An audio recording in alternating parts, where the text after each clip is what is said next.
إن الله عز وجل أنعمني حيث أعطاني هذه الفرصة السعيدة حتى ألقي أمامكم كلمات حول الموضوع علماء ديوبند واعتدالهم. والآن أريد أن ألقي ضوءا خفيفا على الموضوع المحدد. أيها الإخوان، إن من خصائص هذا الدين القويم التوازن والاعتدال، فهو وسط بين العقل والعاطفة وبين نباتع الجسد ومتطلبات الروح، فلا إفراط ولا تفريط ولا غلو ولا تقصير، إنما الإسلام اعتدال واستقامة على منهج رباني حكيم. فالله عز وجل أكرمنا بالوسطية في كل الأمور سواء كانت مادية أو روحية،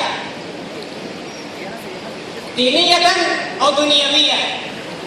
فالإسلام وسط في عقيدته وعبادته، ووسط في تشريعه ومعاملاته، ووسط في أخلاقه وآدابه. وقد تضافرت الآيات القرآنية والأحاديث النبوية التي تحث على التمسك بالاعتدال. فالتوازن والاعتدال سمة ديننا ومظهر حضارتنا. قال تعالى: وكذلك جعلناكم أمة وسطا. وهنا أريد أن ألفت أنظاركم إلى اعتدال علماء ديوبند. فاستمع أيها السامع بارك الله فيك.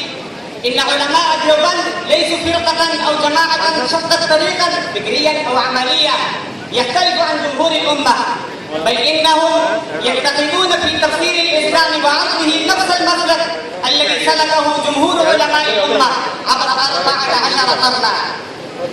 إن الدين وتعاليمه الأساسية إنما تنبع من الكتاب والسنة، وإنها أي تعاليم الكتاب والسنة في شكلها الشامل هي أساس مذهب علماء ديوبند. أيها المحب على علماء ديوبند، المحب التوازن والاعتدال، خذ أي كتاب موثوق به في عقائد أهل السنة والجماعة فاقرأ، ستجد أن كل ما جاء فيه من العقائد هي عقائد علماء ديوبند.